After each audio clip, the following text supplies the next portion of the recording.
If you're like me, you've probably become a big fan of interactive computer games. Wouldn't it be great if there was some kind of interactive switch that you and I could throw that would actually change the course of history? You know what? We already have it. It's called the voting lever. So this November 5th, make sure the game ends the way you like it. Get in there and throw the switch. Vote. It counts. For voting information, call 1-800-622-SMART.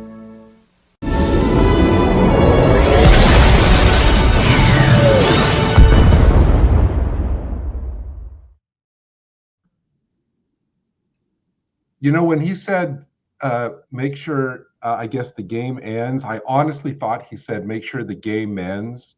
Yeah. Where you... We're watching this show too long, mate. Yes, sir, we are. Now. We've been what do they call it? Indoctrinated. Okay, yes, so they've got us. We're shagged out, but we're still here, hailing us from the USS Warp Drive, returning from the Nexus, and raw once again to hit the decks at the USS Athena to give them what for, really, to tell them where they're going wrong. We choose to do it not from the bridge, but we head straight to the bar here. This is 10 Backward, where they're kind of getting used to us crashing down here by now, where we talk all things Trek, dish out the banter and other bollocks right up your Alpha Quadrant. All you have to do is stay right where you are, and we'll bring it directly over to your table. Got the crew here ready and willing and reasonably able. Chris Bowles, the mighty Bowlestrek, he's back. He's a little better. You've gone from one diagnosis to another, but we're very pleased that despite the long COVID, you can make it here for this shortish chat with us, Chris. Good to have you back. Hi, everyone. I am cursed. Absolutely cursed. So welcome to another review of whatever the hell that was this week. And before we even begin, I'd say this is possibly a candidate for the worst episode in the history of Star Trek. This was something special, my friends. Holy shit. So do you want to start with a really hard? Do you want to start with a really hard liquor and work your way backwards to the Alco Pops, or are you going to work your way up to it? That's the question, isn't it? It's an embarrassment of things to talk about this time. Yeah, I'm. Dear God. And I'm not done yet. I have to go through this episode again. I haven't done my screen caps yet. I haven't even recorded my voiceover. So after we're done here, y'all can put this episode behind you and never think of it again. I got to experience it at least one more time. Just thought I'd say that. Listen, mate, if I was your choice of alcohol should be 100 proof enema, right? That's the only way you're going to get through this. The best I can hope for is some goddamn 200. Tea. Yeah. Maybe I'll wait. No, I got some Walmart brand cola in the fridge. That's as fancy as I get. There you go. It doesn't get worse than that. It's got to be around there somewhere. We're also. Does it have one of those bony hands on it? I think you could clean your toilet with it. Did you know that people actually clean their toilets with Coca-Cola? That's actually a thing. I saw that. Yeah, that's the thing. I have heard this, Rabbi. We have the Rabbi from another planet back with us as well. One second. I was just standing up and adjusting my junk, so I thought I'll turn my camera off. There you go. Now, well, I like to be polite. One second.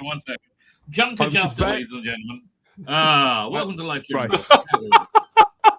On behalf of all of YouTube, I give up. I was about to disclose the fact you're joining us from a war zone. I am. This is my bomb shelter, right? And my family, we've had a ton of sirens today, right? And so, my family, like, because it's from Iran, it's not like, some Hamas or Hezbollah. Iran's the big boys, right? They got the good stuff. I don't know. I think it probably could be over in a couple of days. But they got beds set up down here. I moved my table out my office. I'm doing very good because me and my wife kind of separated a couple of weeks ago. Right, and I moved down into the guest room, which is in the basement, which all has a bomb shelter. So I'm just chilling out in bed as the sirens go. I think they're probably going to sleep in tonight if it's going to be. It's better than getting up and going back and forward. That was a nightmare. But yeah. So what with all of that going on and everything else, just sort of you've got a war on two fronts really. There's the war that's going on outside, but there's also the war with your own underpants. Oh my God. Yes, there is little family harmony. My daughter is not the biggest fan of my son or his babies right now, and or my wife, right? So you'll need to get stocked up. You're going to need to get stocked up with all this stuff, mate. I'm going for the 100 proof enema. That's Get the Romulan ale. Obviously. In fact, this morning. Okay, so today is actually a special week in Jewish law. It's called Parsha Zachor. It's when you remember this nation called Amalek, who are like the proto anti-Semites. They basically the Nazis, right? And as we started reading that bit, that's when the first siren went off. Everyone had to go home. And then it's also the president of the synagogues. He has twin boys having a bar mitzvah this week, right? And so they have a bunch of guests in there. They're now trying to work out how they can find shelters for everyone. It's just like it saved me though, because tomorrow I have a wedding to go to, which is not going to happen. So I'm going to live stream instead. And then it's a Jewish holiday where you get shit-faced drunk on. It was on Tuesday, but Monday night Tuesday. Yeah, yes. It's like St. Patrick's Day with more alcohol. And then there's then on Wednesday I'll probably stream, and then Thursday but I've been safe from going to a wedding this week. So thank you, Iran. You're doing very well. This year is meant to be one huge celebration of 60 years of Star Trek. Of course, everybody. We're 2 months in. I'm not sure it's going as well as he would have wanted by now, Gene Roddenberry, if he could have ever conceived of the fact that it was still going or at least limping on in its 60th anniversary year. And so we've banded together to continue talking about the latest Star Trek series. That's us and the remainder of the panel, including Mr. Gary Akers, the RetroDoc. So follow that if you can, Gary. I don't know. I'm more in Chris's camp. I mean, this show is draining my will to live. I'm to where I'm not really sure. It's so funny to hear Chris say that this was the worst ever episode of Trek. I thought to myself, well, it's 3 weeks after the previous worst episode of Star Trek ever. What was the last worst episode? The one with the holodeck girl and Deep Space Nine. Well, you forgot about at the time Brittany shamed his family with his two dads and his brother Muffy. See, there's been so many worst episodes of Star Trek in the last 7 weeks. I've lost count. Yeah, I was going to say I can't call this the worst episode because it's all just so awfully bad, right? It's like when it gets so bad, you can't really judge it anymore, like rank it. It's all just awful. No, well, yeah, you could say that because you watch them at 1.5 speed. Well, I mean, because I don't. I mean, just in a general sense, like for this specific episode, I mean, another episode in a row where nothing happens, and how you can have 2 episodes out of 10 where nothing happens is astonishing to me. Something happened this week, Gary. We had a play. They spent $10 million on an episode where we have a play. You know what, Chris? They never did the play. Here's Chris, ST doesn't stand for Star Trek anymore. It stands for space therapy. Because that's all we're getting. It's like Star Trek group therapy. If this is therapy, it ain't working. The psycho has scared the living shit out of me this week. I got to stop swearing. I am sorry. I'm very grumpy. I am much grumpier than usual. It could be the long COVID and the fact that I've been with this all morning. So trigger warning to my friends. I am in a very bad mood today. You know what? I was watching original Trek after this, and the iconic opening, and I thought on this show now, there's no more exploring strange new worlds. It's exploring their own angst. And there's no seeking out new life and new civilizations. All they're doing is they're seeking out more about themselves because they're at the center of their own universes. That's all this show is. This should be called Star Trek narcissism. Yeah. Well, I would say this is the dumbest resolution I think I may have ever seen. Yes, I may be jumping ahead, but I need to say this because Jesus Christ. Okay, so the Hefty Graham is glitching because she never had a childhood. Oh God, I forgot about all that. Like, God, what? I Doesn't even make any sense. You're starting to fill in some blanks for me now for reasons that will become obvious as our conversation continues. But yeah, once again. Wait, Dan, did you not watch this whole thing? Because if you didn't, I'm going to be hella mad. Well, is this a repeat of Megalopolis where I'm like the only one that watched it other than Rabbi? No, there's a story. I watched it. There's a story to be told, but I'm just thinking about the people this weekend who work at Warner Brothers, who have just sort of maybe got up to the news that it looks like Paramount has acquired Warner Brothers. Oh, they have. Netflix has dropped out. And really? I didn't know that. So is the Snyderverse coming back, or was that all bullshit? Yeah, basically, Rabbi, really quickly, what happened is they boosted it to their offer price too high, and Netflix bowed out. They said, nope, we can't keep up. Wow. A word of caution.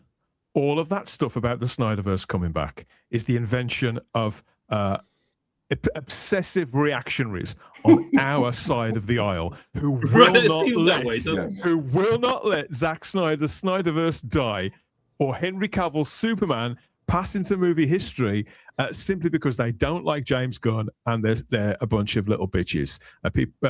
Certain websites whose names I won't mention and certain creators who can't let anything ever go. There's never been any truth to it. But what's been on my mind sincerely is the people who work at Warner Brothers who have been battered around by all of this for several weeks, and then it gets to the weekend, they hear that Paramount have been successful and they think, oh, it might not be that bad, and then they go to the Paramount Plus app and they see Starfleet Academy.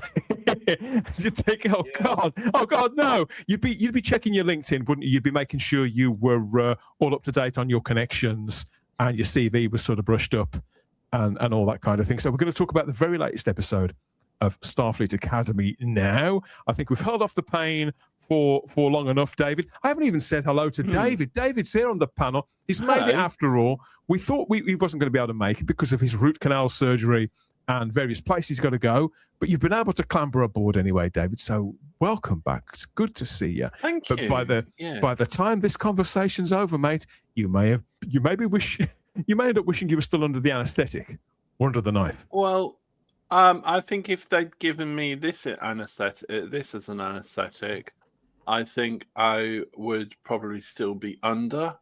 I want to take Gary's space therapy, and I raise you the what I think the ST means, and that's absolutely sadistic television, or sadistic torture. But torture can be sadistic in its way. But yeah, I was hoping for a sort of like 2-week break, and then I'm traveling down tomorrow morning instead. But I was hoping for a 2-week break, and I'm watching 3 episodes in a week when I got back. But really? But then I realized that would probably give me a relapse of my most severest complex PTSD, which is true. I do have that. Flashbacks, and might actually mean that I would be committed to a mental institution. Because I'm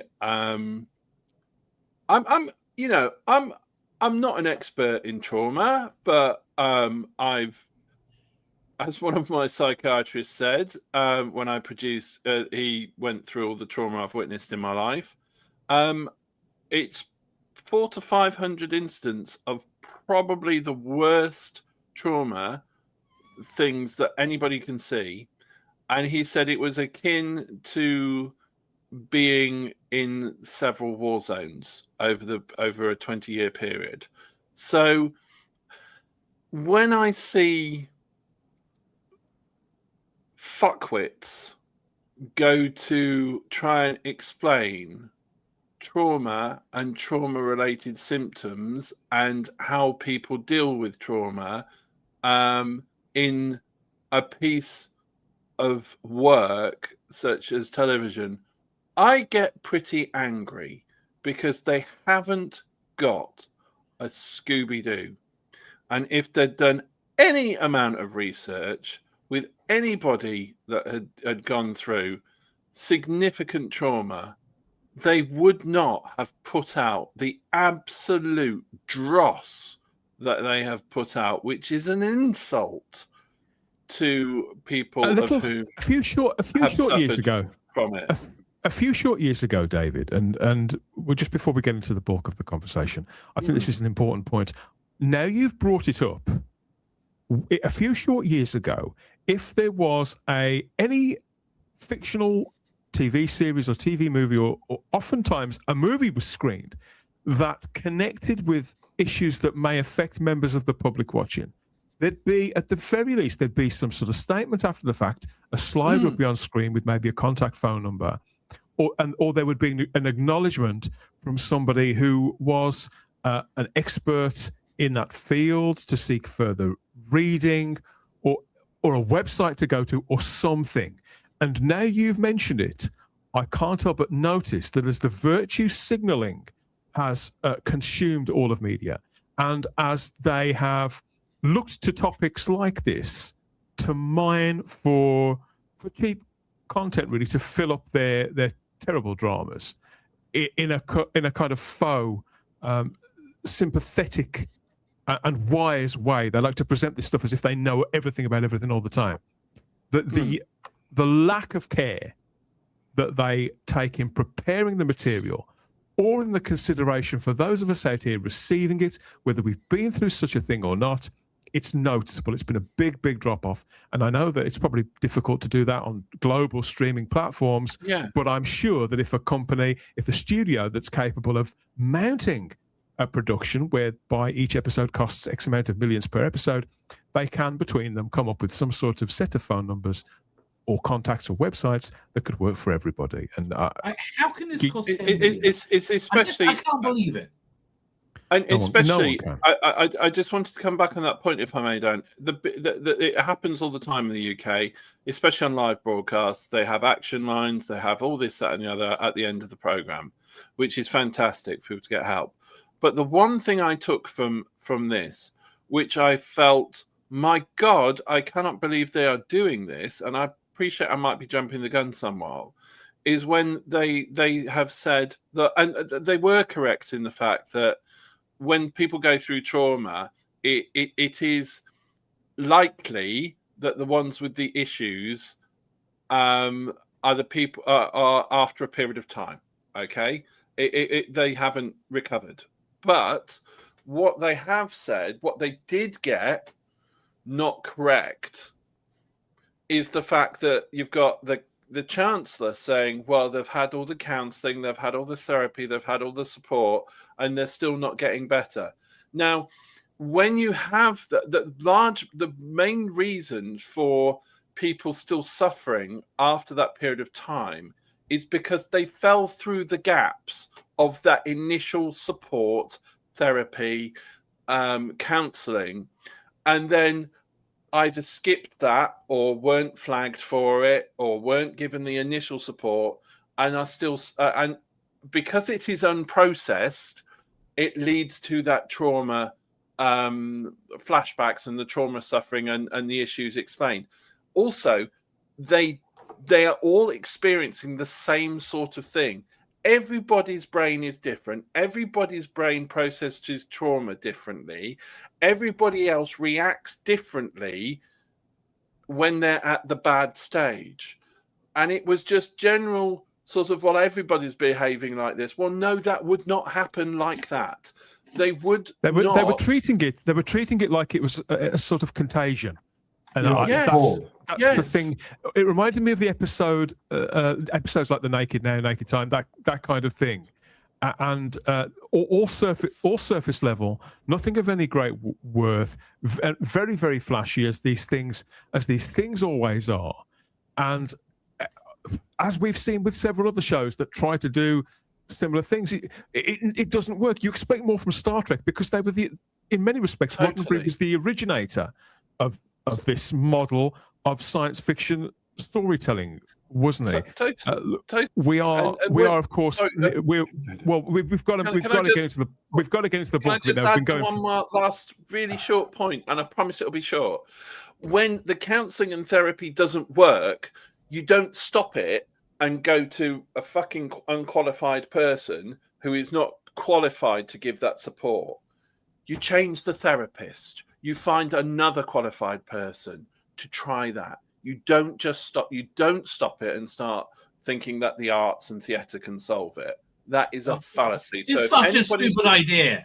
If anybody's watching, it hurts me how stupid the idea is. If there's anybody watching who's currently having therapy and support, and it's not quite working for you, look around for another therapist. Don't stop it. Do not disengage. Just find somebody else, and there's plenty of people of whom that will be able to guide you. Don't go and read a play called Our Town. Okay. And whatever you do, don't turn to Tilly for fucking help. Are you out your fucking mind? To sort of support what you were saying there, David, I was about to go to a picture of Star Trek's resident counsellor, the original counsellor, and then I really realised that when I hit the image, she's flipping us off. Well, she's flipping off the writers of this episode. That can happen too. As a disclaimer, the only character I can't stand on The Next Generation. Sorry, and as a person, Marina Sirtis is just awful. You suck. Yeah, but she had lovely tits, so which really made it honestly, I never liked her. Never liked her. For the purposes of bringing home David's point there, imagine she's not flipping us the bird, and we'll get into the rest of it. I was just thinking while David was talking. Compare this episode to the one after the Best of Both Worlds, which both dealt with trauma. Family. Yeah. Like one's fabulous, right? The way when Carl goes to the vineyard, and and then a couple of years later we find they all burnt to death horribly. But other than that, it's fine. They continue to make rather a fool of Robert Picardo in these things. Of course they do, but he's quite accustomed to being made to look a bit of a tit. In the laboratory of Dr. Frankenstein, something incredible was created.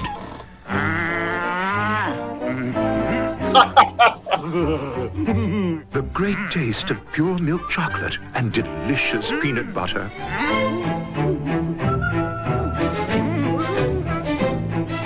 Unfortunately, no one would listen.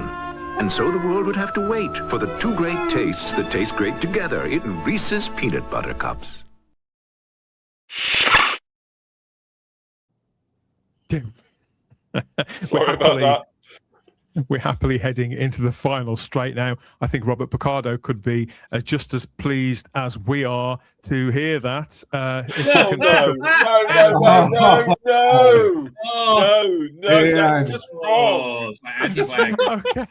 Okay. So we do live in the global streaming age, the modern miracle that they would have fitted into the Enterprise D consoles. I think if they'd have got it, they've got Paramount Plus under there somewhere, haven't they? Underneath another app. That's less embarrassing, maybe, I don't know. But that's where they premiere this all over the world every sort of midweek, isn't it? And this week, it's week 8, episode 8 at least. So we're well past the halfway mark now, racing to the finish line of Starfleet Academy season 1. So I keep saying season 1. There's going to be more of this. Unbelievably, we do surprisingly spend some time in the classroom. This time, I was beginning to forget that these places existed on this show for episode 8, The Light of the Stars. This is written by Gaia Violo and Jane Maggs. Thank you, Jane, for having a name that I can pronounce. Directed by Andy Armaganian, believe it or not. And the synopsis went something like this. So a visiting instructor arrives at the academy and uses an unorthodox method to help our cadets process the emotions of recent trauma. At the same time, another cadet faces an unexpected challenge that will alter the trajectory of her life forever. But The Light of the Stars dropped February the 26th on Paramount Plus, and we have gathered here to talk about it on this edition of the show. I mean, what a load of pimply shit this was. It's we've covered. I think you get the general gist of it from what many of us said on the walk into this. I'll be honest with you, this show has worn me down to the point where I wasn't looking forward to this at all. So you could say that I was slightly prejudiced against it. I found week on week, most episodes have been worse than the ones that have gone directly before. And my God, this didn't change that in any way. This didn't break the curse. It was. I looked at the runtime and saw it was going for well over an hour, Chris, and I thought, fucking hell. Yeah. But you think to yourself, well, okay, it might have a big premise. No. It was quite a quiet episode last week, so maybe it will sort of raise the stakes. No. And we got 5, 10, 15 minutes in. I thought, I wish something would happen. I mean, it was pretty bad that they brought back the character of Tilly, played again by Mary Wiseman, and now a lieutenant, who I never took to. I'd go so far as to say that I loathed the character by the time I finished watching Discovery. So that had put me off as well. But I think, well, okay, there must be something else there. But as soon as they started talking about staging, about theatre, and staging some sort of production, and role play. And I thought, no. And the incidental music in the background starts to swirl as if it's trying to sort of hit our emotional beats and get a certain response from us. It was very, very mawkish, very, very cheap. I knew I was in trouble 15, 20 minutes in. I wondered how I was going to make it through. And whilst I did, Chris, to preempt this, I did watch the end. Yay! I did lose consciousness at what I am estimating was around the 32 minute mark. Sounds and so about right. There was a big chunk of I woke up again. Seriously, I fell asleep. The swell of the absolute well of boredom that I found myself in, the mediocre performances, the music, which was almost like putting me into a trance. It was so boring. And you think even my loathing for Tilly might have at least got my blood boiling to the point where I couldn't fall asleep. But no, it just lost me. By the time I woke up, the bulk of it was over. So I had to go back and sort of watch the bits that I'd missed and piece together what had happened, just for the purposes of continuing this conversation with you, gentlemen, out of respect for you rather than for them. And found that I wasn't, even after I'd sort of got the missing pieces as they were, I was none the wiser as to why they'd inflicted this on me, Chris. I mean, this was absolute shit, wasn't it? Well, it even makes it into my script. I didn't want to finish this. This was on my second watch through. And literally, I don't think I've ever gotten to this point while getting a script done for a video before. I did write down my thoughts, so it will make the video. Earlier this morning, I was roughly about the halfway point. And Chris, when you say you wrote down your thoughts, you didn't open up an artery and write them in your own blood, did you? I think do it. I've been doing YouTube for like almost 19 years. This is probably the first time I almost abandoned a video. I got to the halfway point, and like I can't. Why am I? I can't do this now. I did soldier on, and I have finished my script. But this was bad, and I've also been torturing myself, Dan, to try and get the backstory. Although I think I'm going to abandon this particular mission in rewatching. Well, not rewatching because I abandoned it partway through, but Discovery. I made it to about the end of season 3, and Jesus Christ. So I'm at the point where Fat Tilly, who we now refer to as Sarlacc, when for some reason, because she's so awesome, they decide to make her first officer. This is all a loser's fever dream, and I'm at the point where on her first time taking command of the ship, 50 minutes later, it gets commandeered by bad people. Like, you suck. Like it's like the Michael Burnham phenomenon, but even worse. Like, why is Tilly so awesome? She sucks. And what happened to health standards in Starfleet? And now we're like another 1,000 years in the future. Like, eat a damn salad, Jesus Christ! What kind of message? And she's so full of herself. This is what happens. This is the outcome of DEI. You take a fucking idiot like this. I just swore again. Sorry. You take I'm going to do it again. You take a fucking idiot like this, give her a position she doesn't earn, screwed it up like literally 15 minutes into her first command, gets Discovery taken over by Orion's. Yeah. Gets Discovery taken over 15 minutes into her first shift, taking command of the ship, and I'm sure she annoyed people for the next 2 seasons, and I don't think I can stomach that. I can't believe I made it this far through. And then she's back and she thinks, I know everything. No, you don't, you idiot. So you're dealing with a bunch of people that were traumatized. Although if they think that's bad, then they would curl up and die half a season of The Next Generation, but that's beside the point because this is the era of hell. So you take somebody who, this is what's worse. When you have a DEI hire that think they know what they're doing, that is the most annoying thing on earth. And not only do they think they know what they're doing, but not knowing what they're doing, but then they become cocky. And she was so goddamn cocky in this episode. She was if unbearable. I could afford to, I would have put my fist through my monitor. I hate this woman. This is the poster child for DEI. I am in absolute hell. This sucked. I hate her. I absolutely hate her. Okay, I'm just going to stop. I'm on a rant. That's why she is the avatar for the writers, because they are DEI hires too. Yeah. And they think they're good, and they think they're strong, powerful women with incredible things to say, and they're just schmucks. Right, they're just brainless fucking schmucks. Rabbi, when they started to talk about staging a play, I thought this is going to be like Glee, but without the hot girls. So why would I want to see that? It's nobody the wants to see that example of a self-insert I have ever seen. It is quite frankly appalling. Yep. Fortunately, I never had to watch Star Trek Discovery, and I'm still not going to go down that road, so I'm lucky. However, the bollocks she spouted about, oh, well, the only 2 people that don't answer that, the 2 people make it captain.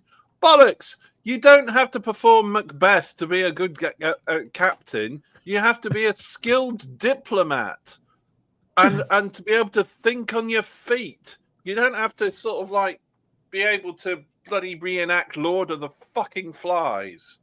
David, a big favourite of mine, a favourite film of mine when I was a teenager was The Breakfast Club with Judd Nelson in it and Molly Ringwald and people like that. And I think that if you were to make a Starfleet Academy that kind of had that kind of attitude, it wouldn't be the worst thing in the world. But here we've got, and you know that the characters are meant to be bored and frustrated, and why are we talking about that? But it's not just the characters that seem bored. To me, most of these people that are playing these parts, even the ones that I sort of liked at the start, they're not good enough actors to cover up the fact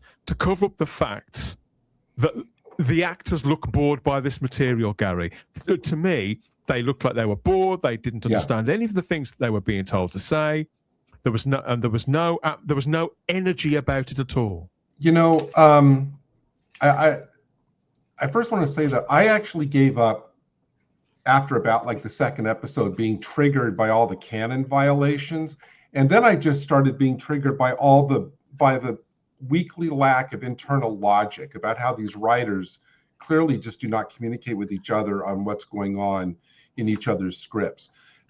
In this instance, you showed one screen grab of the empty classroom, and then a couple of scenes here with them in it, which made me realize, and I didn't think about it up to this point, why are these?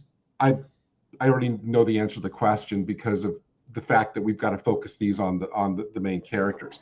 But these characters in these last 2 episodes weren't the only cadets on that mission. Yes. Right? But if you just going by last episode and this episode, Dan, when you showed that, it all clicked for me when you showed that screen grab of the full classroom empty.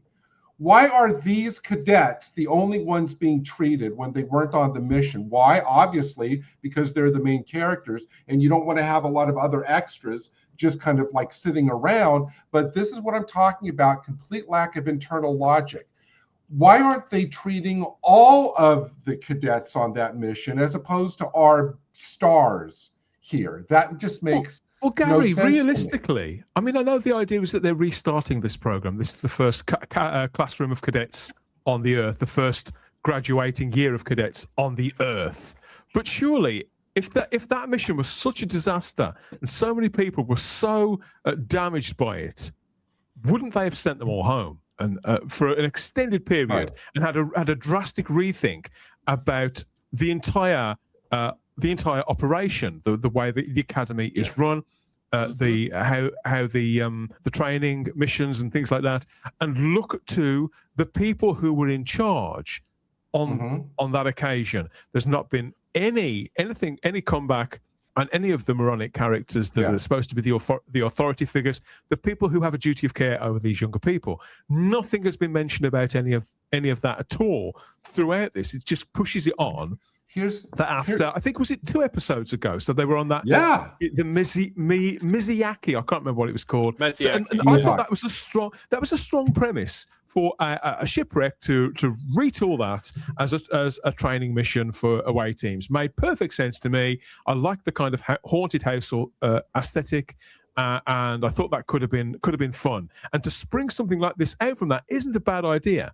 But they've just drained away any actual pathos from it to deliver instead these inauthentic, thin statements on material which, realistically, that you could dig into for an entire season of a show and really get stuck into some characters. But we know that by the end of this season, all of this will probably be completely forgotten. It's just been used just in the same way that everything else has, to fill up some runtime. And the fact that they don't include any of the staff that we've met so far, they bring in, just like they brought in what's name to play I can't remember the actress's name, but that awful woman who voices and writes on Lower Decks, who played the new Dax a couple of weeks ago. So they bring in these ringers. There's more staff than ever in this academy, but they go missing for weeks on end. Gina Yashi's character, all these arseholes, they just vanish. And they bring in people like Tilly, who was fucking terrible in the first place.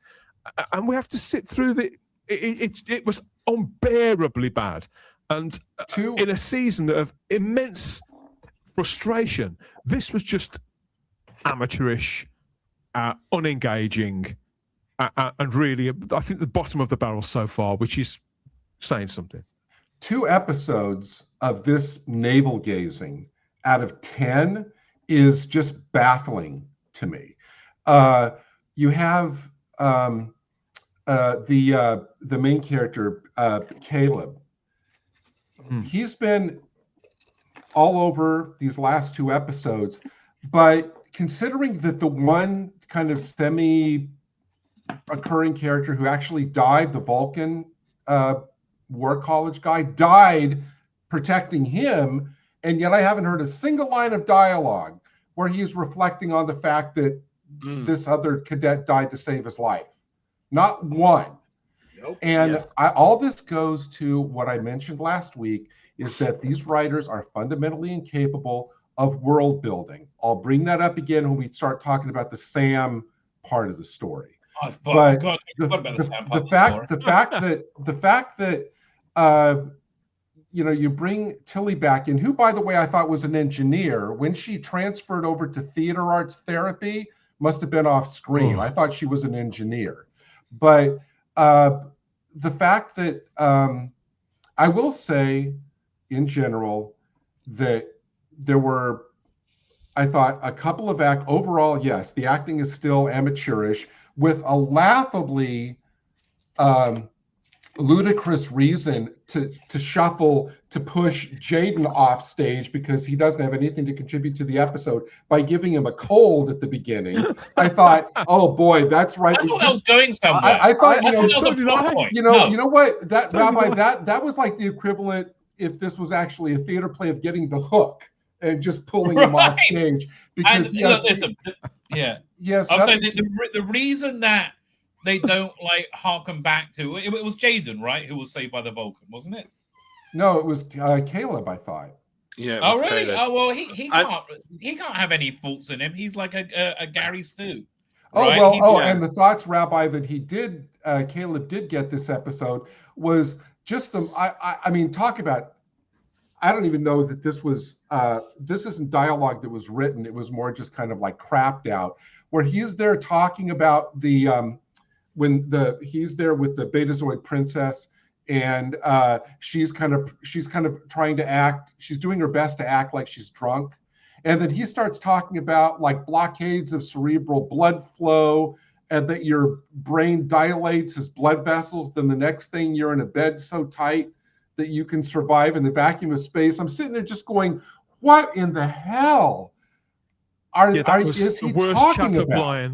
That's the worst chat-up line I've heard since Attack of the Clones, where Anakin Skywalker started coming on to what's the name? I mean, I will say one last thing about the princess. I will say who I actually thought, I want to be fair, not for the drunk scene, but for the one scene where she basically confronts Tilly. I actually thought she actually had a couple of occasions in this where, you know, she kind of stepped up and gave what I thought in a couple of occasions was a solid performance. But when she comes in, I don't know why she can't go back to the War College. I guess the plan is for her that with her new little implant, that she's going to avoid all conflict and all stress over anything that might ever happen in her Starfleet career. What is the likelihood of that? And when she comes in, you know, in slow-mo, all the cadets are looking at her like she's a leper. You know, which tells me that, first of all, they're too immature to even be there. She saved all of their lives. She's basically why they're all alive on that, you know, from that mission. Yeah. And yet they're looking at her like she's a leper. They don't give her a hero's welcome. They give you know who gets the hero's welcome, David? Once again, in glorious slow-mo, as everybody turns around rapturously as the hero returns, is Sam, just like they did. Well, who was it, Gary? Was it you before we started the main conversation who said that this was all about narcissism? And I think that carries through into what you've Rabbi. It was Rabbi. You mentioned narcissism. I think that lines up with. I think that's why they don't look at her as any kind of here. That's why they focused on her potential to do them harm, and that, rather than the fact that she saved everybody and has been almost certainly permanently damaged by this. The characters can't think on those terms because the writers can't think on those terms because everybody involved is a terminal narcissist. Like I said, at the outset, you know, the whole concept of exploring strange new worlds, seeking out new life. No, because it's all about them exploring their own feelings because they're the center of their own universes. And this episode, there was an attempt to sort of tap into more conventional, tried and tested Star Trek lore and storytelling, I suppose, by taking Sam, who is glitching out. She's been glitching out since we met her, to tell you the truth. So I'm not sure how we meant. We noticed because of the effect, the special effects, Chris, the blocky green thing. So she's glitching out, and so they come up with a solution to take her and go to these sort of spas every now and again. It's not doing the trick, so they have to take her home. So the doctor and the captain, they take her home, and that's in effect our B story. But if I thought the A story was boring, this is possibly even worse, and that's despite the fact that Robert Picardo, his passion for this character and investment in this series and professionalism shines through to some extent. But when you're the only one who seems connected in any way to the character they're inhabiting, it can't add anything to it at all. He just looks like a drowning man that you want to throw a life ring to or something. So I didn't find any of this.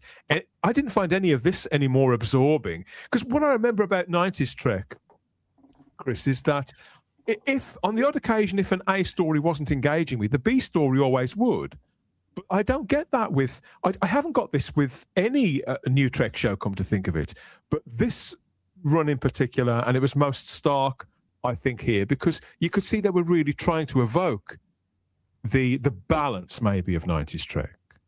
Well, I thought, and first I got to give props to Brittany, the Shame of Kronos, for getting himself excused from the episode with a cold. Yes. But also Brittany, you little wussy. I was like keeling over and dying a week ago, and I did my live stream. I did my video. I didn't go to bed like a little wussy, so he's pathetic. All hail Brittany. But yes, that second storyline. Okay, so we're going to take the Heftygram to Planet Hefty so they can fix her broken hologram. And it consists of, first they're disgusted by them. You guys suck. Oh, you don't know the half of it. And then they're like, yeah, no, sorry, we can't do anything. Just turn her off. Okay, she's done. Bye.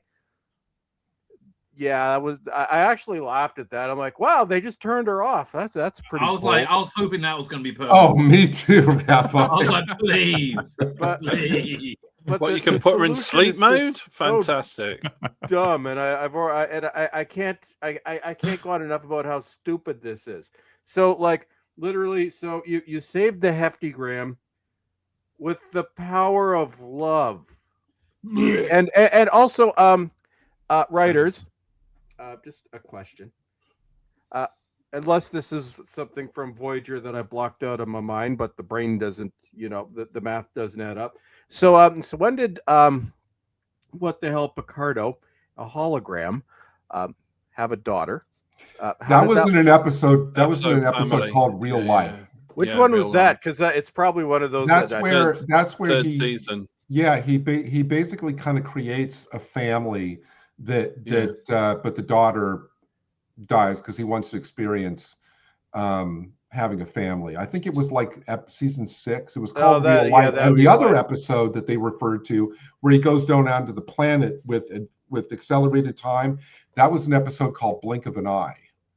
See, I don't remember that one, but I also season 6 and 7 I watched Voyager kind of sporadically because I was so tired of its shit by that point. But, it's the third okay, so that's where that came from. But again, we must underline. So it was fixed by the power of love, and they really didn't explain how giving her 17 years of memories fix this. They're like, well, she can't deal with things. She's a Zoomer. They can't deal with anything. Yes. There's two things I'd like to come back on, Chris, if I may, to fully support your point. It was season 3, episode 22, because I've watched it, because I'm going through my season thing of Voyager at the moment, and I'm nearly at the end of season 3, just before 7 of 9 comes in. And what I know from later series of Voyager is that it does feel that somebody, or in the production team, writing or script editor, whatever they call the story editor, has gone to the Wikipedia episode guide and thought, what can we do about the Doctor? Well, this is the one where he lost his daughter, and because of that, he's not willing to mentor anybody again. He's not willing to. For goodness sake, come on, people, do your research. He not only did he mentor 7 of 9, who was, you could argue, after she was began to live life as a human, sort of hybrid, you could say. He mentored her, and she was very inquisitive, almost like a child would be, because she was assimilated in her childhood and didn't have really a childhood. He also mentored and cared for and looked out for little Naomi Wilkinson. When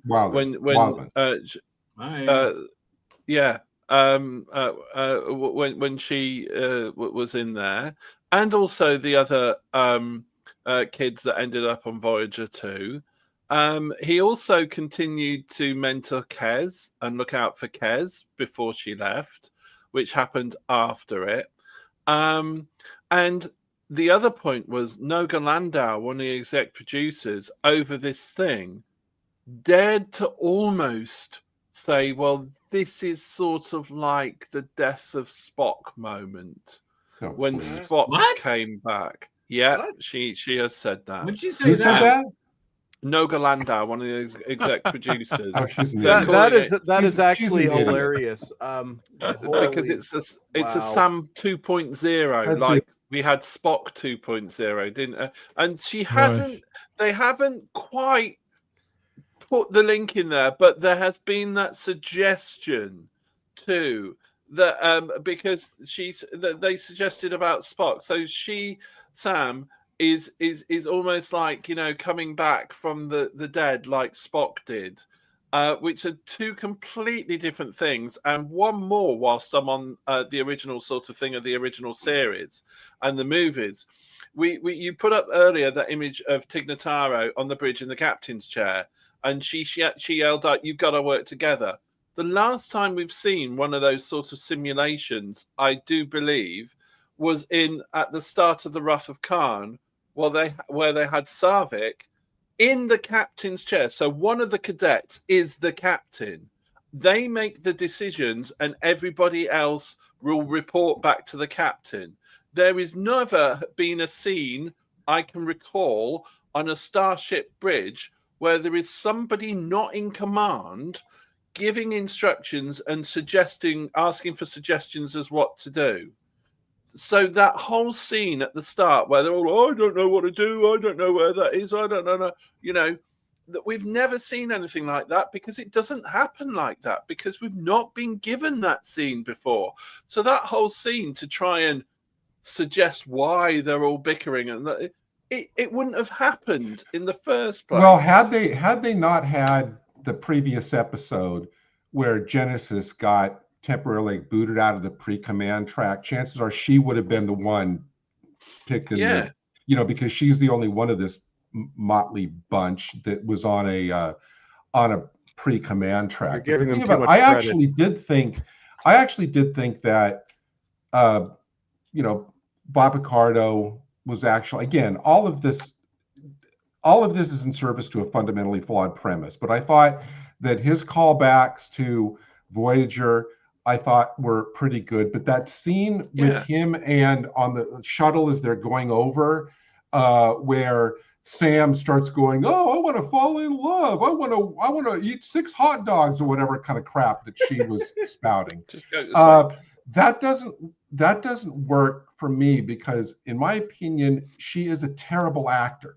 The character is insufferable, and she is just a horrible actor. So Picardo was trying to kind of sell the scene, but he had nothing to work with because it was her. And when they get to the planet, which is this big hexagram in space, don't you think that it would have been nice to actually see what's in this planet's job? But again, the writers have no imagination, no ability to world build to show it. So what do? We see the hexagram in space, and then we see a dark room, because these writers are fundamentally incapable of showing us what a planet of holograms would actually be like. And one question I have for Chris, because I consider him the expert on this episode, because he's already watched it way too many times.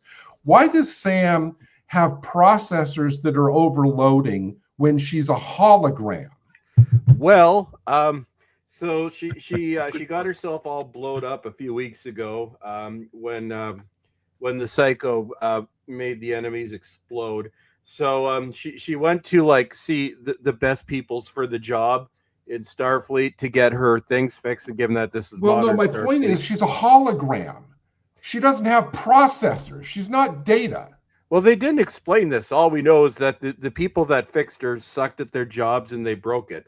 See, this is something, because they're too stupid to come up with a solution. See, real Star Trek would go out of its way to try and explain things with, scientific knowledge at the time. They don't explain anything on this show. Nobody knows what the hell this is. So the simple answer to that question is there is no answer. Just take it and deal with it, you oppressive patriarchal bitch. She sucks. Everybody sucks. I think the only conclusion, I think that we're going to find out by the end of this season that the Doctor having to deal with only Sam for the equivalent of 17 years has driven him completely insane. He'll be glitching. I think that'll be the next plot. Because you can't deal with her and her only for 17 years and not just go right around the bend. That poor bastard, and he's been around for 900 years. Oh wait, actually, I gotta point out a math mistake, which I believe is in the episode. So, because these people are dumb, they can't even do math. So they say that the Doctor, what the hell, Picardo, has existed amongst humans for 900 years, but he had his daughter 800 years ago. So between the caretaker when he's activated and when he has his daughter, that's 100 years. But I believe the actual count is 6. So they couldn't even get that right. See, this is why, because it may have been one of the Voyager episodes I watched and fell asleep on, but that's why, because I couldn't remember and I couldn't be bothered to Google it because Google is evil. But yeah, so I'm thinking, okay, so he was activated 900 years ago. He had his daughter 800 years ago. Okay, so there's 100 years, so there's no way that happened while he was on Voyager, but in fact, it happened 6 years. Well, no, it did happen when he was activated. on Voyager. It did happen when he was on Voyager. Exactly. Yeah, well, that's what I mean. That their math doesn't add up, because they're saying he was activated 900 years ago, because they say he's been among humans for 9 centuries. Okay. But he had his daughter 800 years ago. So we're looking at 100 years there in what is apparently 6 years. So the idiot writers couldn't even keep that consistent. Yep. Like, they can't even do basic math. So if they can't do basic math and understand the difference between 6 and 100 years, there's no way they're going to explain or be able to explain how the heftygram works. Yeah. It just works because it does. And she's awesome. And everybody's awesome. And Sarlacc is awesome. And I think Robert Picardo really, really regrets his decision. He's just projecting at this point. His anger is directed at himself, but he's yelling at other people because he realizes he's ruined his reputation and ruined his character. Did any of you guys, when you were watching this episode, think toward the end, as I did, if he wants to teach her mental resilience, just show her the last 2 seasons of that other show. That'll teach her mental resilience. Or even Discovery. They're playing a dangerous game with this series, I think, with a series that has what very little identity it had of its own in the first week, where we got 2 episodes of this. That's longer commitment from us to stay with it and for them to sell us on the characters, the premise, all that kind of thing. It's losing any constituency whatsoever already. So you've got that happening. When that is going on, probably the most unwise strategy is to lean back on lore and remind us of other TV shows that we liked a lot more. Even when it's something like Voyager, which I think it's aging well, but people weren't particularly in love with at the time. It's aged quite well, as has most television from the 90s, and they keep going back. They keep going back to it. And every time I sort of look into the lore a little, I come across, Rabbi, an example of a show, an episode from one of the series that did all of this stuff, but sort of did it better. I come across Learning Curve, the Voyager episode, this was last week. And I thought, God, yeah, because that was a training mission that went wrong, if you remember. Mm-hmm. And there was great distress. But the cadets that Tuvok the trainees, I should say, that Tuvok was working with on that, not only was he demonstrably an authoritative, responsible figure and guardian for them as a person, as an individual, I won't say human, but as a Vulcan, but he was also on point with their training, with the fact that they were members of Starfleet. And so the thing just felt feasible, and it felt like it was going somewhere positive, from what I can remember about it. Whereas you line it up not just with this episode, but any episode of this series, the instructors, they've got more instructors than ever, and yet none of the fuckers are ever around. They have to keep bringing in arseholes like Tilly. And so any direct comparison that can be made, this show always comes off worse every single time. Yeah, they should never remind you of anything else ever. This is the worst thing that's ever been made. I mean, I can't. Can you think of anything worse than this? I really Not can't. really. No. Section 31. Section 31 was probably worse, but it's the near no, right but thing. it was shorter. It was an hour and a half, and I like the hot Delton. Right, that was everything that really Good worked. point. Nothing at all is working. There's nothing to recommend this. It's never going to get any better. It's awful in every way. It's written by DEI hires who are completely incompetent. It is Kurtzman Trek's final resting place, and we got another fucking season of it. I mean, like, look, we've been talking about it for about half hour, 40 minutes, and I think we've run out of things to say. Yeah, that was exactly what I was about to say. And, and Rabbi, this isn't the first time this has happened with this series. We should be tearing into we should be getting deep into these characters as we find out who they are, and they should be pushing out all of the boundaries of this world. And yet, as we go on, there's less and less to talk about. Not least of all because each episode is worse than the last one. So there isn't really a great deal that we can say because we can't. If somebody out there watching or listening to this hasn't seen it, can we recommend it? Absolutely fucking not. If you have seen it, you're here looking to us maybe to make you feel better, Chris. We can't do that because we wasted our time as well. So this whole thing just feels all best forgotten. Well, there's a absolutely hilarious random scene in here at the beginning, which we haven't talked about, when we're being reintroduced, when the psycho is coming back, and then everybody's scared of her because she's crazy, and she's at some point she's just gonna this is gonna turn into a Starfleet massacre. Just mark my words, she's nuts. But then they cut back, and there's just literally a random scene of Toxic Timmy bullying a black dude. Like out of nowhere, nothing's done about it. It's just like they had to include it, and it happens right in front of Mumbles, and Mumbles doesn't do a damn thing. I'm like, so she shakes her head and she says, "Boy, they really need help." Wow, those kids. Gary, I'm like, what confused me? What confused me, Chris, was that I was under the impression that they'd gone to some lengths, I won't say great lengths, to develop the character of Durham a little so that he wasn't. Yeah, and that's the funny part. They thought they did. They gave him his episode with his whole forced marriage, and then he becomes friends with Brittany.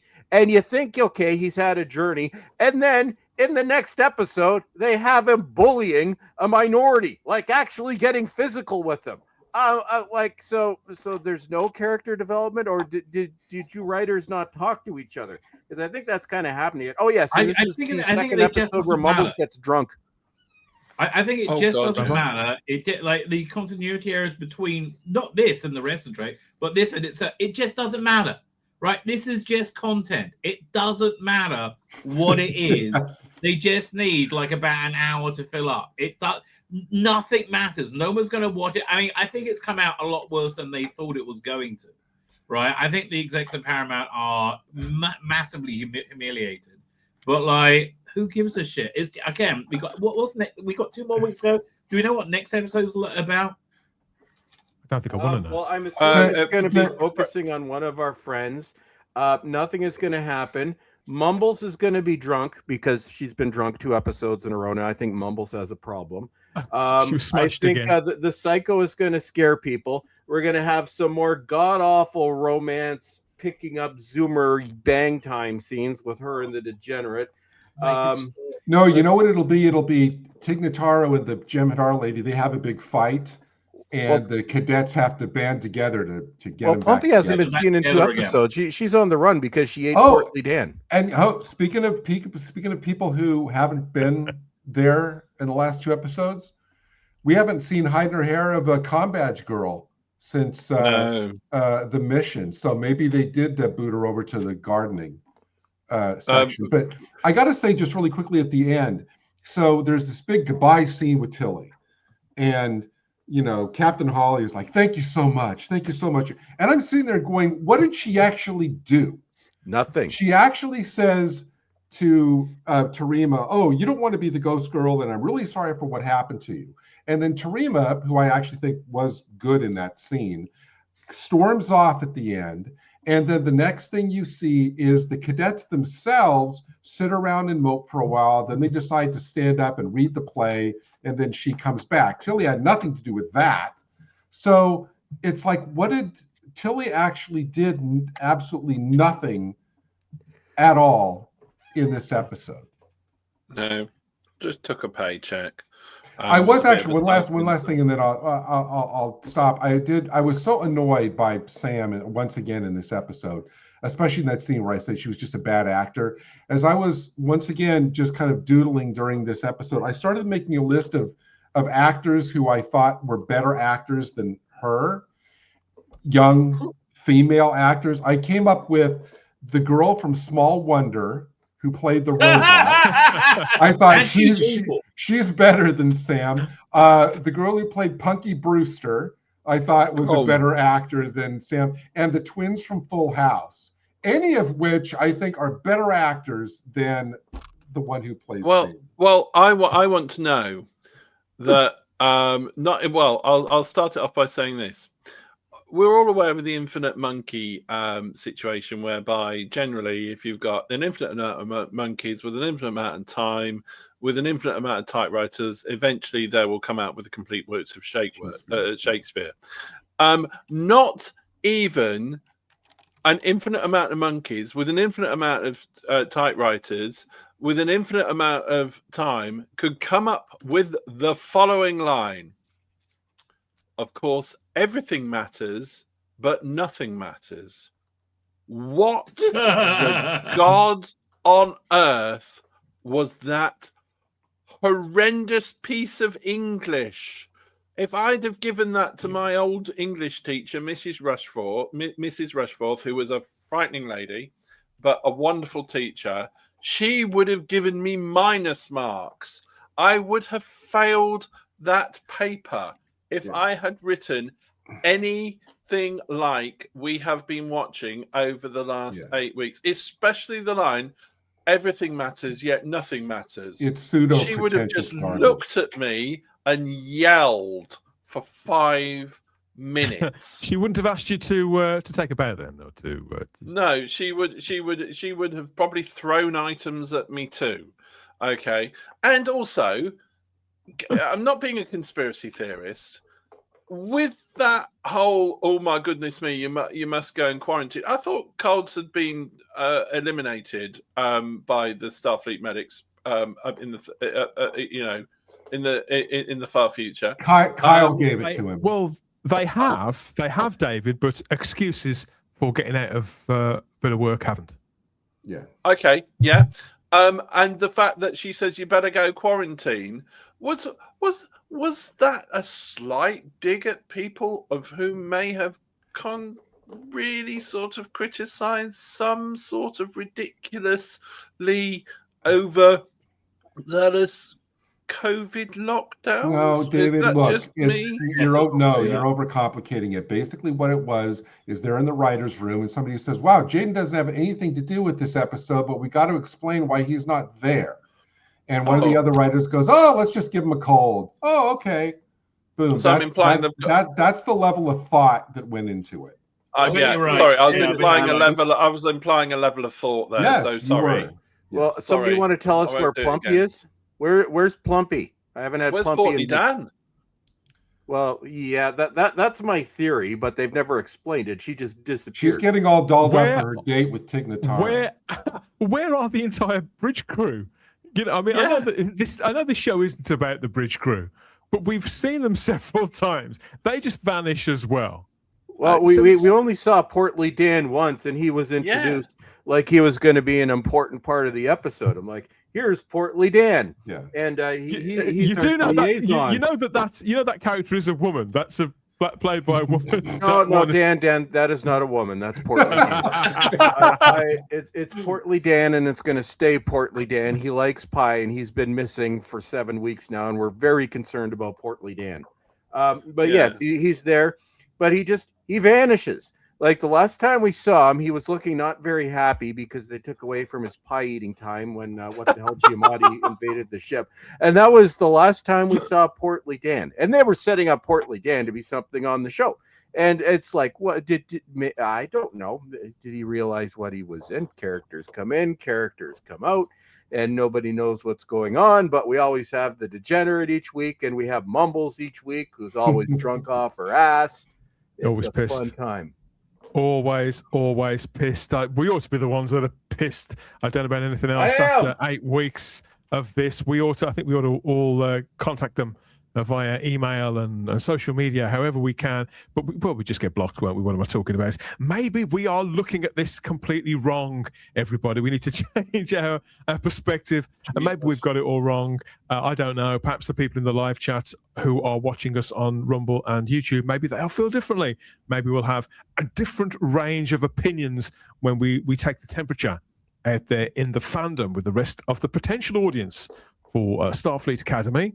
It's a big maybe. I'm not holding out much hope, but that's where we're going next. So stay tuned. We're going to come to your comments and take a look at the view screen after we have a much-deserved break. Check it out.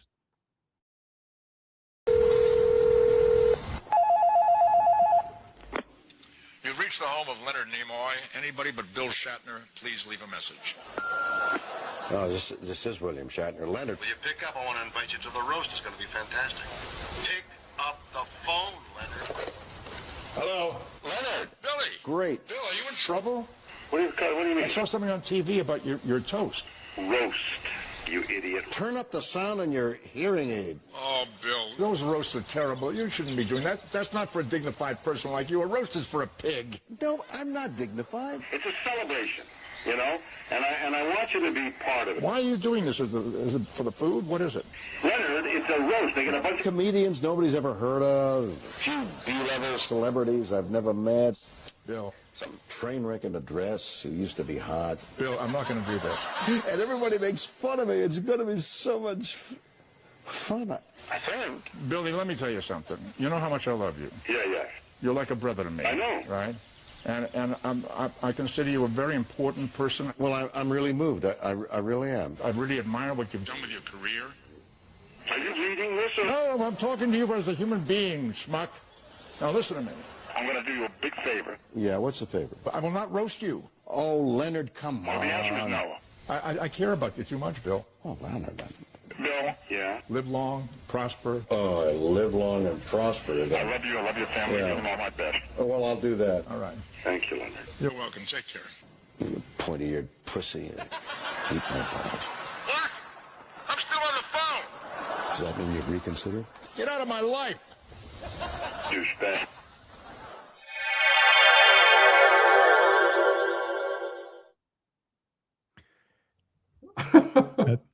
What was that from? I'm not sure. Top marks on the syrup. I thought it was. I'm fairly certain that's post hair transplant. Yeah. 10 out of 10 for Shat syrup there. It was 11 years ago this week that we lost Leonard Nimoy. So I wanted to make sure that we got him in there somewhere just to give a nod and a wiggle of the ears back to the late, great Leonard Nimoy, the original Mr. Spock, the definitive Mr. Spock, undoubtedly. So, he's very much a missed personality, I feel, across the whole of geek culture. And general entertainment too is a class act, and we will not see the like of him again. Let us know, obviously, your thoughts about Leonard Nimoy, the late great Leonard Nimoy, as well there. But we're going to plot where you are at with Starfleet Academy now. See what you've heard, what your take is on this latest episode. Our hailing frequencies are indeed open. God, wasn't she hot back then? Heavens above. Yes. Yes. So we want to know what you think. We've been universally hard on this. No, not on her. How could we? We've been hard. We've been hard on this. Well, actually, come to think of it, we're hard on that. I was going to say, don't speak for yourself. Okay, so I just need to. So Dan said he was hard on this, and instantly flashes an image of Sarlacc. I am very concerned at this point. But you know what? Each his own. You know, everybody has their own thing. No, we're going a different. We're going a different kind of hard on the Life of the Stars, the unbelievably bad 8th episode of season 1 of Starfleet Academy. Yeah, there is going to be a season 2 of this. We're going to have to keep reminding one another because it's a reality, no matter how we may try and duck it. Out on the view screen there, where we take the temperature of what's being said surrounding the show. You know, it informs us as to whether we are outliers or not. generally speaking, I think we've been on the money so far. I'd say that our experiences have been shared by the majority. Stephen Brannick was in on pretty early on with this one on YouTube and said that Captain Picard has now launched an attack on Starfleet Academy, saying it's woke. So is this Patrick Stewart who has criticised this show? Is that true, Gary? You're nodding very violently. It is. Allegedly, this is good news. This is great news, David, because obviously Patrick Stewart, he like a lot of actors, like a lot of lovies, he can be a bit of an old windbag. But on the other hand, he's quite straight talking. Mm-hmm. And if he's sort of woken up from his slumber and he's thinking, I worked really hard on Picard season 3, so did my colleagues, so did my producer, and what have you followed it up with? And he goes and looks and he sees this load of old pimply shit. You can see why he might wonder why he bothered in the first place. So I'll certainly look that up and find out what Patrick Stewart had to say. Gary. Stephen went in himself with his own opinions. Clearly, a very dissatisfied viewer, Gary. It's no longer about outer space. It's about inner trauma. Exactly. It's just one of many comments, and Stephen was most apoplectic. This is the perfect comment. This is the entire review. Yeah. You don't need any more than this. I can't argue. I can't argue with that. Well, Rabbi, we got to fill up 2 hours. Colin Colin Archer here, Rabbi, asks if this is the first class in the academy, then who are the ones who had previously failed the test when their mates were killed? That'd be the War College people, wouldn't it? Yes, it maybe. was. The idea seems to be that the academy has been re-established for a little while, but that it's now back in San Francisco, that they've been doing it elsewhere. They've been gradually bringing cadets through. Remember the first episode where they did that song, Are You Going to San Francisco? Oh. That was awful. It sends a shiver up my spine. It's a show from Theatre Kids for Theatre Kids, says Lucy Meow. I can't argue with that. The only people who would have been happy, David, about seeing that line in the script about we're going to do a play would have maybe been a few of the actors thinking, it reminds me of when I was at drama school. The ones that went to drama school, that is, because this has got Gina Liashu in the cast, of course. So she's a stand-up comedian. Allegedly, she's not an actress. It is, as I said, it is a prime example of theatre kids with a pen going, oh, lovely, we can write about theatre. No, please don't. It's absolutely excruciating stuff, and the chat is full of similar comments. Rabbi, you're quite right. The woke woke up. There's Lucy. Lucy's quite right. I've noticed that as the weeks have gone on, Rabbi, that the struggle, there's a definite struggle out there. The people who were most vigorous in defending this the first 2 or 3 weeks, they're gradually, fatigue has set in with them, and you get the odd one, particularly on Facebook, which is very, very aggressively left-wing and progressive, where no other viewpoints are ever allowed, and they will run defense for absolutely everything from now until the end of time. So that's a bit of an outlier. But when you look across everywhere else, you speak to people who've been watching it, people are just not bothered anymore. There's a noticeable amount of people who've stopped watching it, stopped commenting. I don't know what the general content creation landscape is like, whether people are still making commentary and videos about it on YouTube and making... I don't know. Apart from Chris, of course. Oh, by the way, there's a siren going off, so my foot... I might have to go in a minute. I'll just let you know. Okay. Dan's thinking about the dance scene in episode 5. In Star Trek 5, Dan, remember Uhura's fan dance? I think he's referring to that. Oh no, she was obviously her. She was well past it by then. Even the body double. That was not a body double. It was her honest. That's why Scotty was so hot for her in that movie. Yeah, her undercarriage was in a shocking state by that point. This is the episode that finally broke me, says Stephen. you think there is an actual audience for this show? Asks Colin. Us. No. There are people who pretend that they're enjoying it, and then there are people like us. And that's that, really. Has anyone, Funky says, has anyone in the show, even the senior members of staff, even been given the Kobayashi Maru test? I think it's unlikely. I think most of them would fail any kind of basic IQ tests. They probably think that's some sort of exotic takeaway restaurant. The writers do. Hey Chris, I had to ask you. Did you you might have addressed this in your upcoming video? Did you not find it weird that Jaden, who we've heard ad nauseum how pacifist he is, he likes to watch birds, right? Oh, yes. Why is it that his chosen choice of play is this blood-drenched Klingon play that he seems to just really be getting off on? For them to do? It's like, wait a minute, Jaden, I thought you were kind of not all of that. Well, Gary, I must say once again, you're going under the assumption that the writers of this show aren't fucking idiots. Yeah. So that's your explanation. Okay. I mean, I did see a comment on the view screen this week I wanted to come to, which lines up with that really from Zuby, who is somebody I follow. I think this man is really switched on, know what he's talking about. Don't waste your time arguing with stupid people. Just trust me on this. And I thought that sums up any conversation I've had with anyone over the last 7 weeks. That sums up my Twitter account. I've had that explained to me in the past as never argue with an idiot.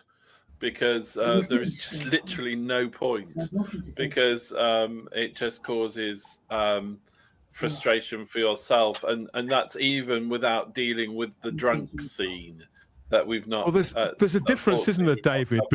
There's a difference between idiots and ideologues. Idiots will often. They'll wrestle with the things that you're saying and it won't register. But with ideologues, they do that too. And a great many of them know. The thing with ideologues is that a great many of them know exactly what you're saying to them and why. But they then spend a massive amount of energy trying to convince you that they don't know what you're talking about and gaslighting you that you're the unreasonable one. So I don't know which is worse, the idiots or the ideologues. But it's all. Well, Dan, they're normally the same people. Idiots are normally ideologues. All of that falls under the banner, I believe, that Zuby was pointing to when he talks about this. Much of the attention this week has focused on AI. Now, I saw this picture, and I've got to be honest, I initially thought this was real. I thought, my God, they're back, because Starfleet Academy is leaning so heavily on Voyager. It wouldn't surprise me at all if they didn't rope in, obviously women only. They just get the chicks in. But no, this is fake as well. But as I said, Voyager is a show that, generally speaking, is rather unloved. The shine was coming off it at the time. There's been not much affection sort of lavished on it ever since, really, apart from all those calendars that Jerry Ryan has sold. Things are gradually changing, so I can see them bringing both of these characters back again. So there's lots of artwork that's turning up. Some of it's quite wholesome, like that. This less so. That's coming. Season 2. You let Kurtzman stay in charge. This is coming. This is how the thing is, Chris, this is how people you can tell that people are bored because this is how they're amusing themselves. All the conversation went a long time ago. Well, all of the cognizant conversation stopped. The lines of defense are now running out of steam. So all that people have got are memes and AI art on either side of the aisle, all of it ripping the piss out of the things that we want to tweak on week. I just need to say something. So if you all remember 3 years ago, oh, Jesus Christ. And now, I was warning about, the potential brand damage because people have been largely ambivalent.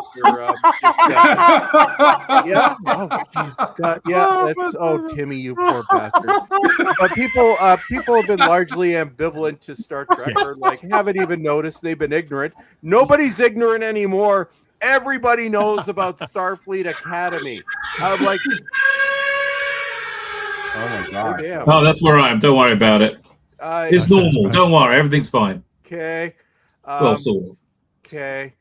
What was I saying? Oh, yeah. Everybody knows about Starfleet Academy now. Everybody knows about Star Trek now. So, Skydance, we're going to have another discussion, just you and me. So I warned you about this. I gave you many chances. Over the past 3 years, I said, you're going to do brand damage. You just ignored me. And I was pleading with you in the weeks before you released this, saying, for the love of God, do not release Starfleet Academy because of the brand damage. And they're like, no, they just think it's all fine. No. And now everybody knows about Star Trek. Nobody knew what Discovery was. Everybody knows what Starfleet Academy is because this is so over the top. And what's even more pathetic is you decided to release this several years after the woke era has ended. You killed Star Trek, you bastards. That's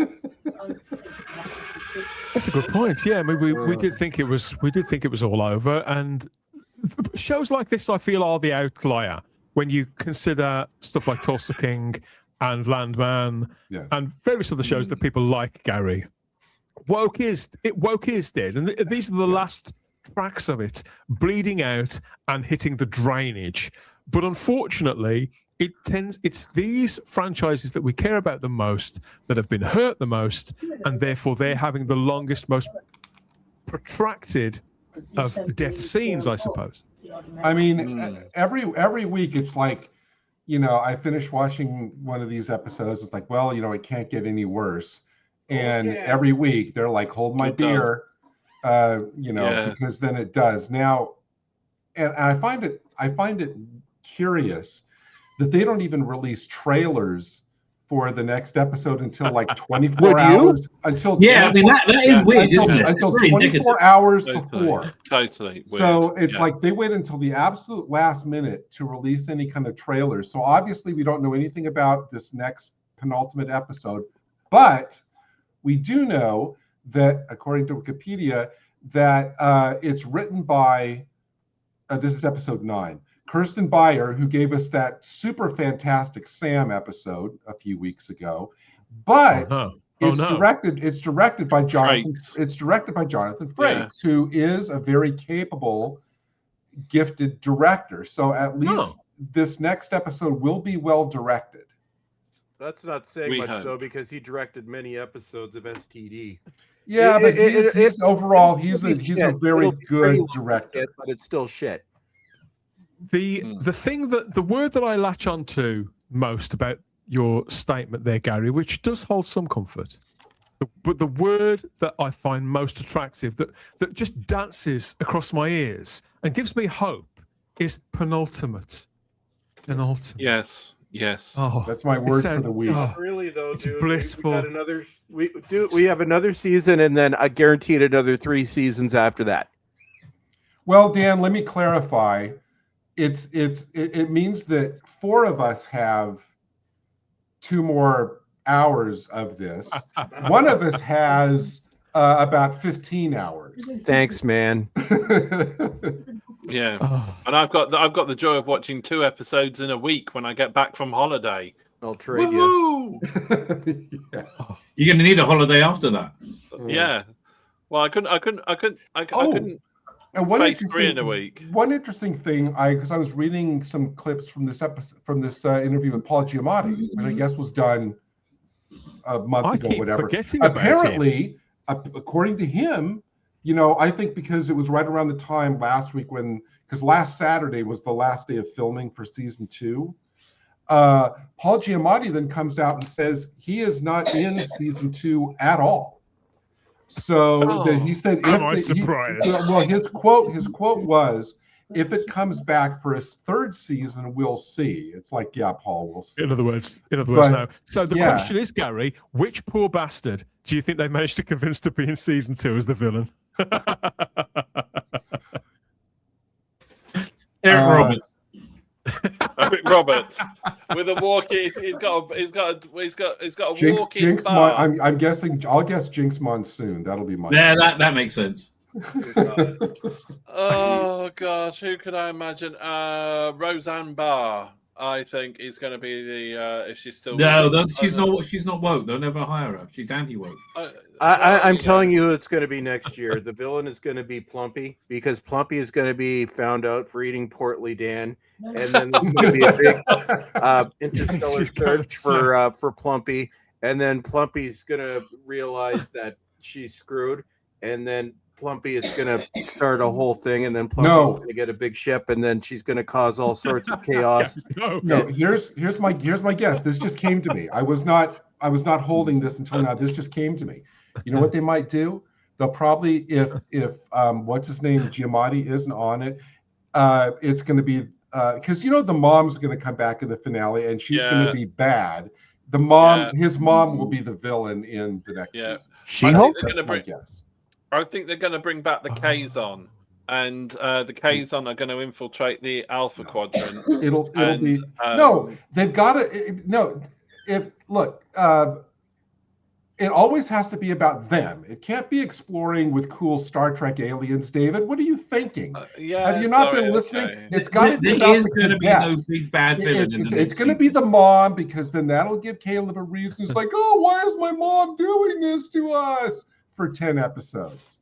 That's there's not going to be a big bad in the season 2.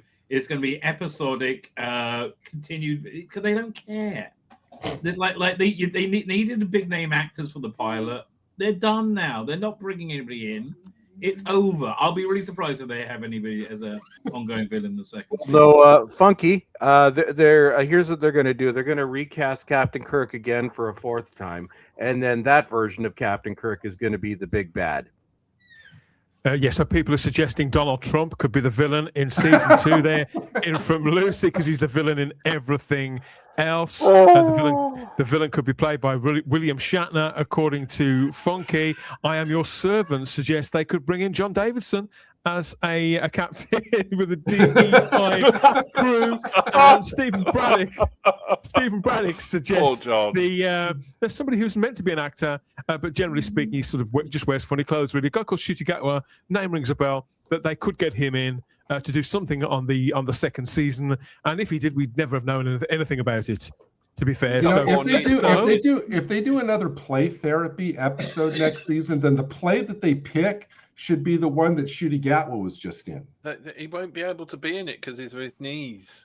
So he can't do it. Depends how he sits in the captain's chair, doesn't it? What he puts his strain on. Look, we'd love to know what you think, who you think could be in season 2 of Starfleet Academy. Now that Paul Giamatti has dropped the bombshell that, like any actor worth his salt, he was strangely busy during those months. Don't know what it was. Couldn't get his agent on the phone.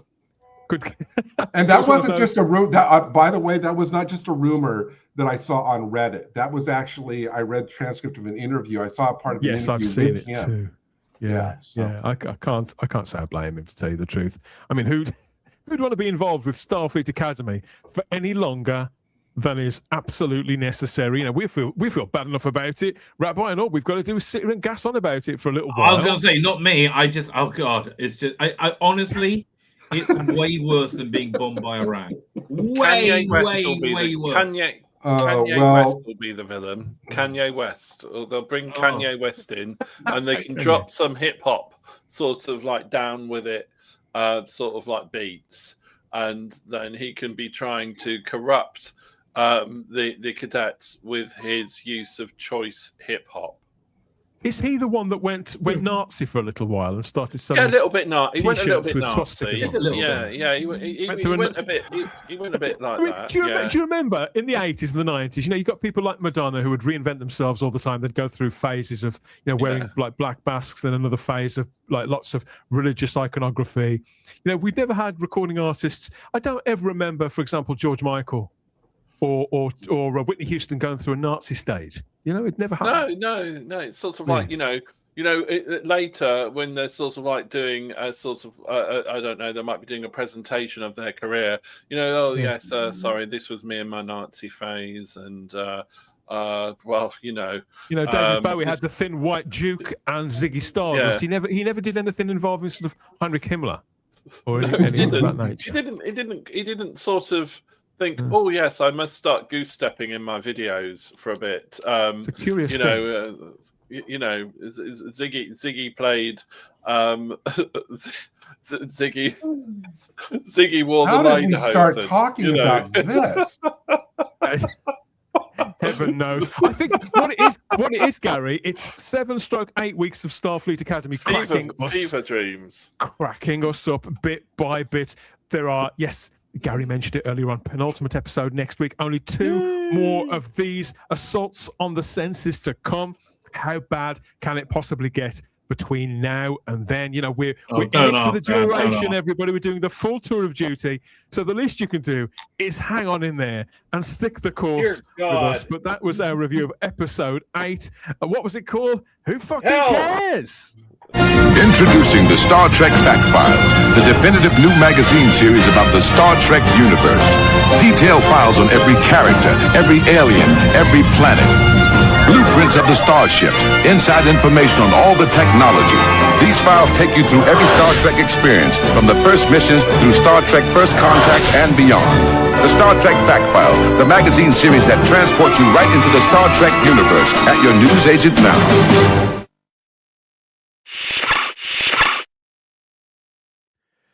US version of that. That's a bit loud. I worked on the US version of that, which I think came first. Did you? Yeah, it was called. It was something just like that. It was called Star Trek Universe. I was one of the 5 writers on it for about 3 years.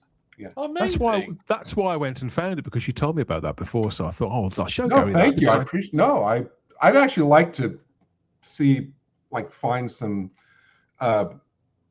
I'd actually like to get some of those to kind of see how they're different. Well, it may interest you to know. You may get some nourishment from this, but it sold incredibly well here. It was in every WH Smith's, whichever one I went to, whatever size. And a lot of part works, they peter out, and they do them by subscription only after a time. But that Star Trek Fact File kept going and kept going and kept going. And even now I didn't buy it because I think it was around the time that I was buying my first house, or something was happening, so I didn't buy it. But now I see a lot of them in their binders, in their sort of ring binders that you collect them all in. I see them at car boot sales and things all the time where people have, I know it sounds awful, where people have chucked them out. But on the other hand, they're only just getting rid of them now. They've had them for 30 years. There's people who might have popped their clogs. We did about 950 cards. Yeah, I can believe it.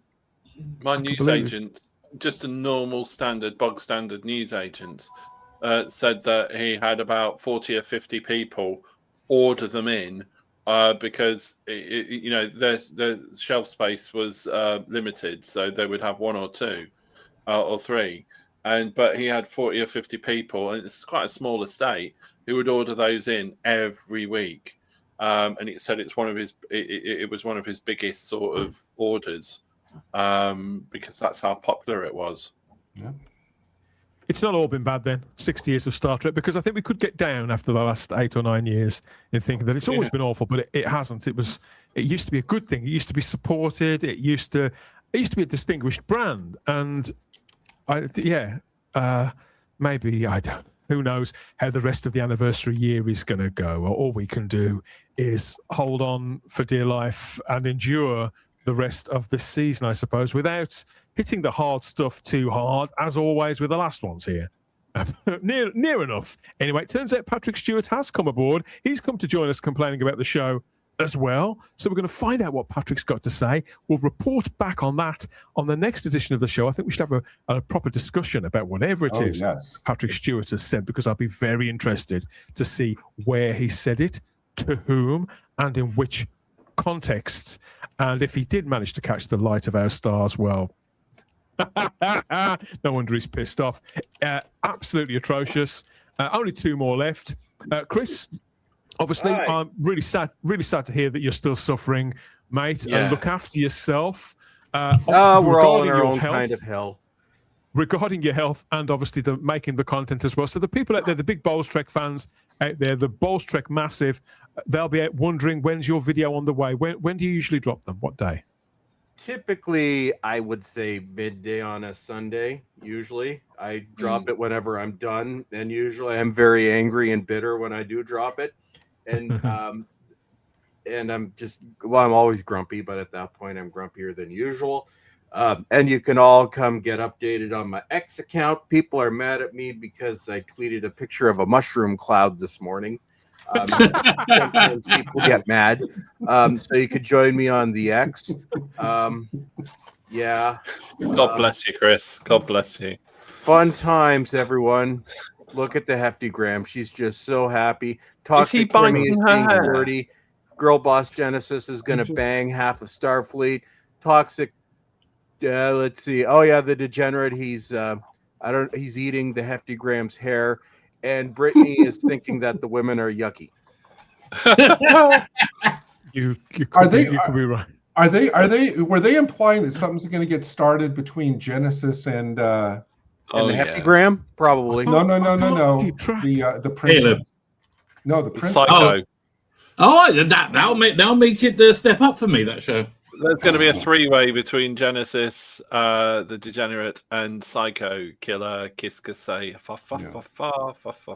You know, whichever cadets end up fucking one another, I'd say, however that goes, more than that, the people who've been most fucked are us by this. Yeah, that's true. Rabbi, your crackers remain uncreamed, as I understand. No, they are super creamed. Are we allowed anything yet or not?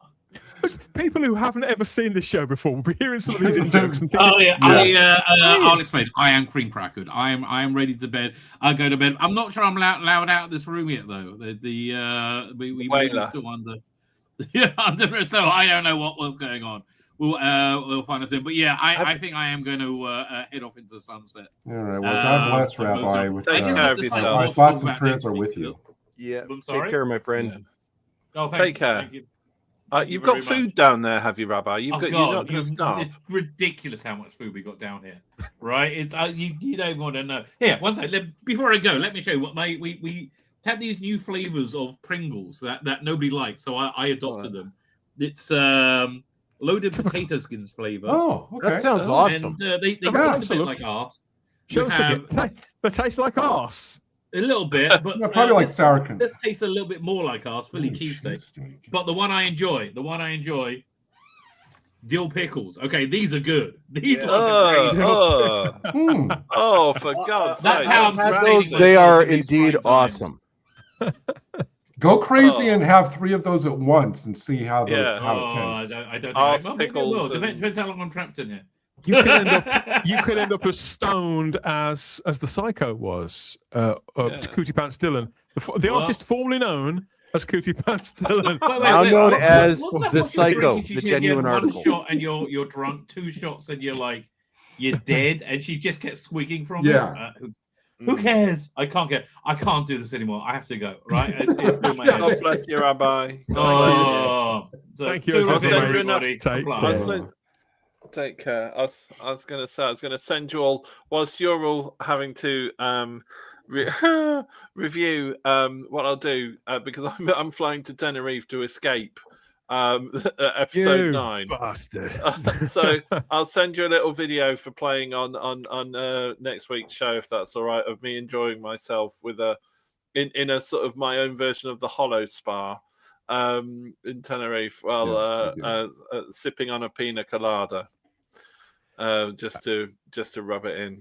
Yeah, thanks for that. According to the live chat here, who obviously they're sending a lot of love in the direction of the Rabbi in all sincerity because of what's going on there at the moment. But Funky says the Rabbi has plenty of beef jerky there, which I don't know if it means if that's a euphemism or not. I don't want to know. But thank you everybody. That's his son's business. His son I love beef jerky and sells it. So his son is providing Rabbi with all the beef jerky he can lay his hands on. What better way to celebrate 60 years of Star Trek and to wash down the taste of the first season of Starfleet Academy? We'll be back. Not David, of course. He'll be off sunning himself and getting smashed and doing whatever else. But the rest of us will be back next time for another edition of Warp Drive here. The penultimate, yes, only 2 more left. That's the good news.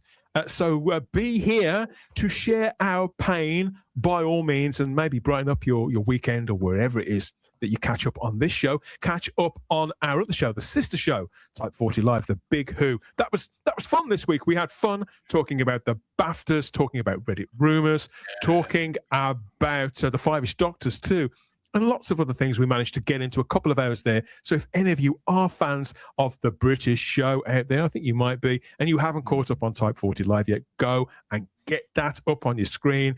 We're a bit happier, mostly happier, most of us, some of the time. That was a great episode.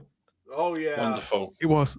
I'm very, very proud of it. It's something that people asked us to do for a very, very long time. Please talk about this. Please talk about this. And as always happens when we do the things that people ask us to talk about. Gary was saying he loved the episode of Starfleet Academy. No. I'm saying Thursday's episode where we talked about Five-ish Doctors. I thought you got insane there for a second. I was just trying to. No. Yeah, we've lost another joy one. Fest. It was an absolute joy fest. Just think that in 2 weeks' time, by the end of the season finale, if one of us does go loopy in the way that Blackadder does at the end of Blackadder, which episode is it? Yeah, when he sticks his underpants on his head and sticks pencils up his nose, and we suddenly start proclaiming that we love this show, and you never know. You never know. But I think it's unlikely. Okay, so yes, back to Starbase for some much needed rest and recuperation. I think we've got to think of poor Chris's voice and his general fatigue and mental health. Yeah, but thank you again, everybody. I mean, Gary, I think it was my idea. I think I roped you into this, so I do appreciate the fact that. This is a lot. This has been honestly. No kidding, like super enjoyable. I've loved being on these review Starfleet Academy. You didn't rope me in at all. No, I would have asked to be on this. We love you, man, although we might hate you because you roped into this. And Lucy, no news about Frank. He's still running from Satan, so we'll find out at some point soon.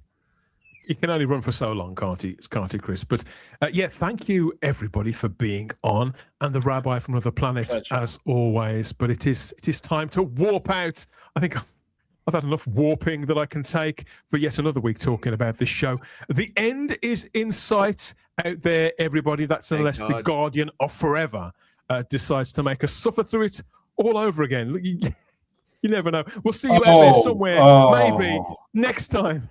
Bye-bye, everybody. Bye-bye.